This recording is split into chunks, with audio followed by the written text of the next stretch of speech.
ഈ ചെങ്ങായിൻ്റെ പോക്കറ്റിലെ ഇന്ത്യക്കാരനാണ് ഒരു പാമ്പിൻ്റെ നടക്കാൻ ഏതോ ഒരു ലഹരിൻ്റെ തമ്മിൽ ഇവൻ ഇവിടുന്ന് ചായ അടിക്കാൻ വേണ്ടി വന്നതാണ്. ഇവിടുന്ന് ഒരാൾക്ക് സാധനം എടുത്ത് കാണിച്ചു കൊടുത്ത് അങ്ങനെ പിന്നെ ഇവൻ പോക്കറ്റിട്ട് നടക്കുകയാണ്. 2-3 കൊത്താന് കൊത്തിയിട്ടുണ്ട്. ഈശ്വരിട്ടാണ് അത് കൊണ്ടെടുക്കുന്നത്.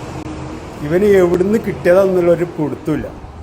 മരണത്തെ പോക്കറ്റിലിട്ട് അങ്ങാടിയിലൂടെ ഒരു ഉലാത്തൽ. അരീക്കോട് ഒതായിൽ അങ്ങാടിയിലെത്തിയവർ കണ്ടത് കണ്ടുനിന്നവരുടെ ചോര മരവിപ്പിക്കുന്ന കാഴ്ചയായിരുന്നു. ഒരു അതിഥി തൊഴിലാളിയാണ് കൊടും വിഷമുള്ള അണലിയെ യാതൊരു കൂസലുമില്ലാതെ പോക്കറ്റിലിട്ട് ചായ കുടിക്കാൻ കടയിലെത്തിയത്. സാധാരണക്കാർ കണ്ടാൽ ഭയന്നോടുന്ന പാമ്പിനെയാണ് ഇയാൾ തന്റെ വസ്ത്രത്തിനുള്ളിൽ സുരക്ഷിതമായി ഒളിപ്പിച്ചത്. ചായക്കടയിൽ ഇരിക്കുന്നതിനിടെ അരികിലുണ്ടായിരുന്ന ഒരാൾക്ക് പാമ്പിനെ കാണിച്ചു കൊടുത്തതോടെയാണ് നാട്ടുകാർ വിവരം അറിയുന്നത്. പരിഭ്രാന്തരായ ആളുകൾക്കിടയിലൂടെ യാതൊരു ഭാവമാറ്റവുമില്ലാതെ ഇയാൾ പുറത്തിറങ്ങി. ഇതിനിടെ 3 തവണയെങ്കിലും പാമ്പ് ഇയാളെ കടിക്കുന്നതും ദൃശ്യങ്ങളിൽ വ്യക്തമാണ്. എന്നാൽ കടിയേറ്റിട്ടും യാതൊരു പ്രശ്നവുമില്ലാതെ വീണ്ടും പാമ്പിനെ പോക്കറ്റിലിടുകയും പിന്നീട് റോഡിലേക്ക് എടുത്തിടുകയും ചെയ്യുന്ന ഇയാളുടെ രീതി കണ്ട് നാട്ടുകാർ അമ്പരന്നുപോയി. എന്തിനാണ് ഇയാൾ പാമ്പിനെ കൊണ്ടു നടക്കുന്നതെന്നോ മാരകമായ വിഷമുണ്ടായിട്ടും കടിയേറ്റിട്ടും ഇയാൾക്കൊന്നും സംഭവിക്കാത്തത് എന്താണെന്നോ ആർക്കും മനസ്സിലായിട്ടില്ല. സംഭവത്തിന്റെ വീഡിയോ ദൃശ്യങ്ങൾ ഇതിനോടകം തന്നെ സോഷ്യൽ മീഡിയയിൽ വൈറലായിരിക്കുകയാണ്. ഒരു വേള അരീക്കോടിനെ മുൾമുനയിൽ നിർത്തിയ